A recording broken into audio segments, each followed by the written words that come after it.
An aspiration, decades in the making, could now become a reality for Iraq's Kurdish population. On September 25th, Iraq's semi-autonomous Kurdish region is voting in a referendum on statehood. The vote will impact an area extending from Kirkuk, which is claimed by both Baghdad and Erbil, to Iraq's borders with Syria, Turkey, and Iran. Baghdad says the referendum is unconstitutional, and that if it goes ahead, it will leave Iraq's central government no choice but to use force. To protect our Kurdish population and our Arab and Turkoman and other ethnic population of our own country. If they are threatened by using force outside the law, then we will intervene militarily. Turkey, Syria, and Iran fear a referendum in northern Iraq will disrupt regional security. But despite resistance from both regional and international allies, the Kurdish regional government says it will go ahead with the referendum. It's clear that this is not a decision by a person or a political party, 2 or 3. This is the decision of the Kurdish people. The US is asking for a delay of the vote, pushing instead for more talks between Erbil and Baghdad. Iraq is a vital regional partner in the fight against Daesh, and the US fears conflict could jeopardize those operations. There are also concerns that any conflict resulting from a referendum could threaten Iraq's oil exports, which both Erbil and Baghdad rely on heavily for income. So as Iraq's Kurds press ahead, another question is coming into focus: whether the pursuit of self-determination can continue without becoming a nightmare. Basil Rayhan, The Newsmakers.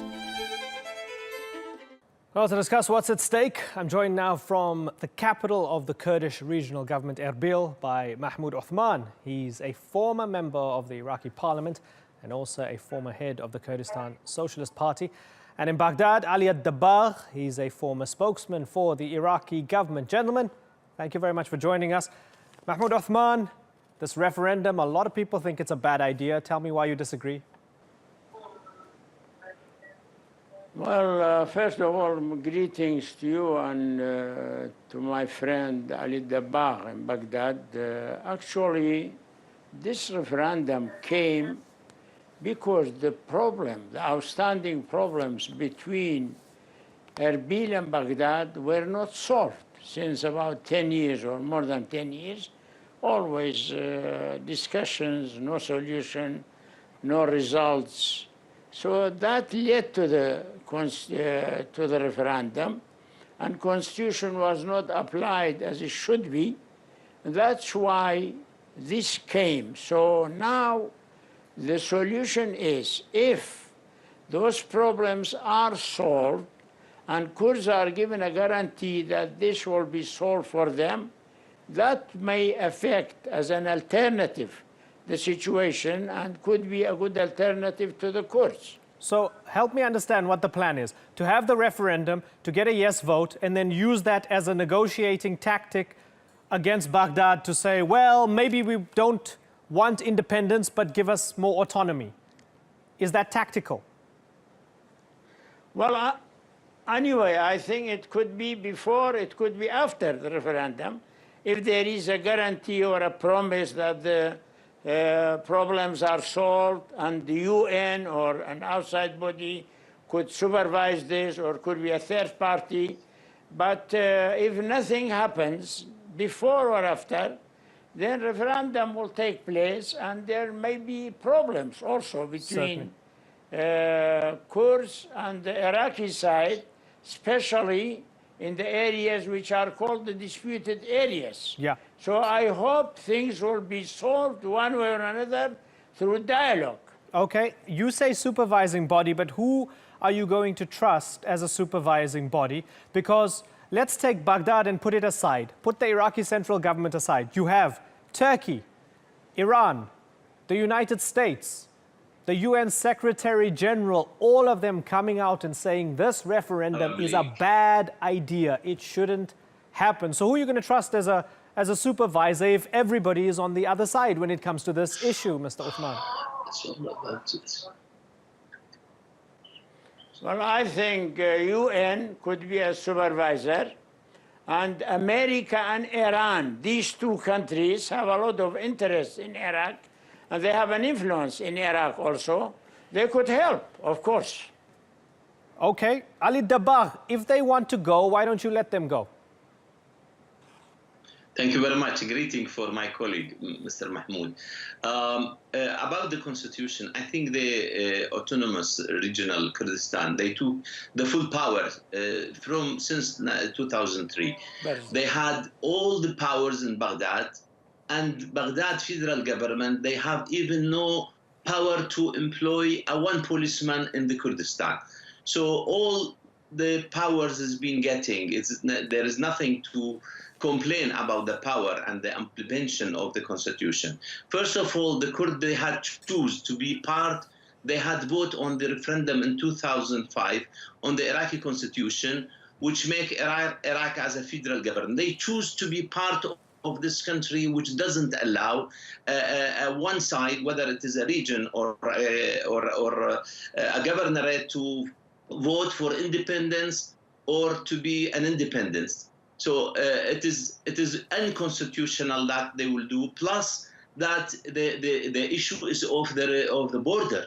They are talking about the Kirkuk and beyond Kirkuk even, and this is the biggest problem which is going to be created instability. It's going to disrupt the stability of the Kurdistan, which proportionally it is much better than what we had in Baghdad or the other places. So they cannot swallow that, taking the full Kirkuk, which is part of it, Arab and Turkmen and of course Kurd. So in the constitution, Kirkuk is cosmopolitan, is not part of the Kurdistan. So they are imposing now to have a vote for the referendum in Kirkuk and a part of the Diyala and part of side of the Mosul. Certainly, and these are disputed. Again, this is going to be created. Certainly, these are disputed border provinces, which a lot of people who actually support the referendum felt shouldn't have been included in the referendum. But I don't want to get into that for the moment. But it's well understood that both of you have mentioned the disputed provinces. Let me ask you, Mr. Dabagh, when Barzani says we refuse to be their servants, do you think he's just making it up? Or maybe he represents a certain feeling amongst many Kurds in northern Iraq as if they don't have full autonomy and full rights. That's why they want their own country. Well, my friend, the time gone for each, not to the Kurd, even any Iraqi to be as a servant. Never. All of us are in one country and all equal, and the constitution make us all equal. There is no, you could see that Kurdistan, in the constitution wise, they have many powers. They should be to the federal government. Like, for example, they are exporting oil. They are not only exporting, they are smuggling oil to Iran and to other places. And this is, again, it's unconstitutional. But again, Iraq didn't, Baghdad government in all the time, they didn't take any measure, a force measure in order to stop that. So when we talk about the constitution and the implementation of the constitution, right, we do agree. There is a many problems and difficulties due to the challenges in Iraq. But again, it is that challenges didn't allow that to make. We don't deny the dream of the Kurd to have their a state. But again, imposing this way of independence on Iraq, on a country in this way, in this time, I think it is. But Mr. Dabagh, you say we don't deny. I'm sorry, but you say we don't deny. You're basically saying you have a right, but now is not the time. However, when I look at what's happened recently, the Iraq Supreme Court ordering the suspension of the referendum, right? So they're told, listen, this is completely unconstitutional, this is completely illegal. The Iraqi parliament voting to sack the governor of Kirkuk because he wants to go ahead with the referendum. When Haider al-Abadi comes out, and these are his words, not mine, he says, we will be taking all measures. We won't allow for Iraq to be divided. We will be willing to use force if necessary. This is very, very tough talk, which suggests maybe to people who are on the fence in northern Iraq, if this referendum goes ahead, maybe if they were on the fence, maybe they'll end up voting for independence because they see Baghdad as being so heavy-handed when it comes to its response. Well, the government of Baghdad, constitutionally, they have to set the peace in many places. If the referendum create instability. For example, let us take Kirkuk, which the people refuse, the non-Kurd people, they refuse the referendum. And if it comes as like a strife in Kirkuk, of course the government of Baghdad have to interfere and to stop any sort of the instability. This is part of their constitutional order. They have to. I'm not talking about the dream. Nobody against the dream of the Kurd, but again, there is something which the Kurds had agreed to be part of this country, of Iraq federal country, and they choose to be. I just want to remind you, in 2005, they had a similar referendum, and it was 98%. They said that we do need to not to be part of Iraq. But even though the Kurds choose to vote for the constitution and to be part of the Iraq federal country, now they choose lonely. From one side step, they choose to be not part, and it is not up to them to do. Let me take a point that you made. Let me take a point that you made and pose it to Mahmoud Othman. What about the Sunni Arabs, the Turkmen, the Christian Arabs who are in a place like Kirkuk, who want to be a part of the broader umbrella of Iraq? They don't want to be in a Kurdish country. What about their futures? Does it not matter because they're not the majority? Well, listen, first of all, this referendum is a free thing. I mean, nobody is forced to vote. They are free to vote or not to vote. When the vote is made, then you have this, and then there will be negotiation with the Iraqi government. Kurds always say that they will do nothing without agreement with Baghdad, and there will be no violence at all as far as the Kurds are concerned. So there is nothing wrong with taking the opinion of a people. They tried to take it 2004, and then they said no. 2005, they said no. 2009, they said no. Then when they should take it? That's why I think the reactions, which are heavy-handed, they are not justifiable, really. I mean, why in 2 days, a decision from the court, a decision from parliament, a decision from Ibadi, from everybody outside, as if we had committed a very big crime. I think there's nothing wrong with taking the opinion of your people to see what do they want, and people will be free to vote or not to vote, and then go into serious negotiation with Iraq, with outside country, with neighboring countries, to decide on something about the Kurdish ambitions. Okay. Mr. Dabagh, you want to come in? Can I comment on this? Yeah, sure. Yes. In the constitution, the referendum is being specified clearly for the governorate, which is not part of the region. For 1 to 3 governorate, they could vote. It is being defined in the constitution what is the referendum. When anyone wants to make any referendum in any type or any sort, it is not up to him. All right, it is free, but it is unconstitutional that to take such a step by one side, like for Basra, they choose to make a referendum by their own without following the steps which is being defined in the constitution. This is the objection. We said it is unconstitutional because you didn't follow, Mr. Uthman. Masoud Barzani didn't follow the steps which is defined in the constitution for this referendum. Let me ask one final question to Mahmoud Othman here. I want to talk about the elephant in the room, Daesh, because this is at the genesis of the fears not only of the Iraqi government but many of the other countries.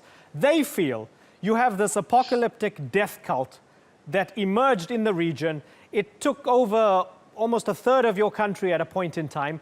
Finally, the momentum is against them. They're on the run. This group of fighters are on the run. Their capital is being dismantled. And just at a time when not just the Iraqis, but the entire international community is getting close to defeating Daesh, you guys want to destabilize everything else, and you want to have a referendum which might give Daesh some breathing space and might give them an opportunity to get back into the vacuum again. Isn't that a fair fear from all these different parties, Mr. Uthman? Well, you see, we understand the fear of other parties, but Kurds have confirmed that their fight against Daesh will continue. Nothing will be delayed because of a referendum which will take only 1 day, not more. This is one. Secondly, the constitution which Mr. Dabakh talks about has not been implemented in Iraq. Sunnis are complaining, Kurds are complaining, others are complaining. That's why we are bound together by the constitution, but it's not implemented as it should be. That's why each side feels free to go towards its ambitions as long as the constitution is not implemented. If the constitution is implemented, then nobody will have any complaint. That's why I think there should be serious negotiations between Baghdad and Erbil with all other components of Iraq to discuss everything, every point of view, and if there is a possibility that a third party will supervise it, I think then maybe they will reach a solution. Okay, well, they're running out of time. If you say something and then... Certainly, they are running out of time, and we are running out of time. If there is going to be an agreement before this happens, they've only got a week. They've got less than a week, so they're running out of time. We'll be following this closely as to whether the referendum happens, and if it does, what the permutations will be. For the moment, I've got to thank both of you gentlemen. We would love to have you back on the program, Mahmoud Uthman and Ali Dabakh. I thank you both for joining us. Well, aside from the Kurds, one of the other major ethnic groups in northern Iraq is the Turkmen. For their perspective on the referendum, I'm joined now from London by Sundus Abbas. She's the president of the Iraqi Turkmen platform in Europe. Thanks so much for joining us, Ms. Abbas. First, off the bat, let me ask you what you thought of the discussion with the two gentlemen just before you. Anything stand out for you? Well, as a referendum, you know, they talked about lots of issues in here, and some of them is just like they emphasizing one of the constitution articles which haven't been implemented. Yes, that's true. It haven't been implemented, so as lots of articles in the constitution. And I don't think it's the time and the right time to emphasize this point, and it doesn't justify the action by taking a referendum forward. Let me ask you about what Masoud Barzani had said with regards the fears that other ethnic minorities will be persecuted, particularly in a place like Kirkuk. He said, we don't say that Kirkuk only belongs to Kurds. Kirkuk should be a symbol of coexistence for all ethnicities. Why don't you believe him? Well, why don't they agree that to make it as a special state for Kirkuk itself? Why they wanted to be part of Kurdistan? For the recent or for the last years, we didn't have the dynamic of trust between Turkmen and Kurds. Let us undermine that, not undermine what's happening in Kirkuk. Since 2003, all the Turkmen have been marginalized from the other positions to run the country, if it's like economically, a city, if it's like economically or in security-wise. And a part of that, the city itself has faced a huge demographical change since 2003 until today. We've seen the Kirkuk's size have been doubled, and even the residents in the Kirkuk itself have been doubled as well, just from the Kurdish side. So when Dr. Osman, he's mentioning now, nobody has to be afraid of voting if everybody has the right to vote freely. Yes, of course, because they guaranteed the vote is going to be yes, because they increase the size of Kurds in here, and this is the last steps to have a referendum and to get yes out of it. Less than a week to go. They have been, those who are pushing for the referendum, they've been smothered by condemnation from Baghdad and from the international community. We mentioned it when I chatted to the other two gentlemen. Not only the United States, not only Turkey, Iran, even the UN Secretary General. Does all of that encourage you? Well, I think Kurds, they are very good in you know, political blackmail, and they've done it before. And I think this is one of the cards they are using to blackmail the central government.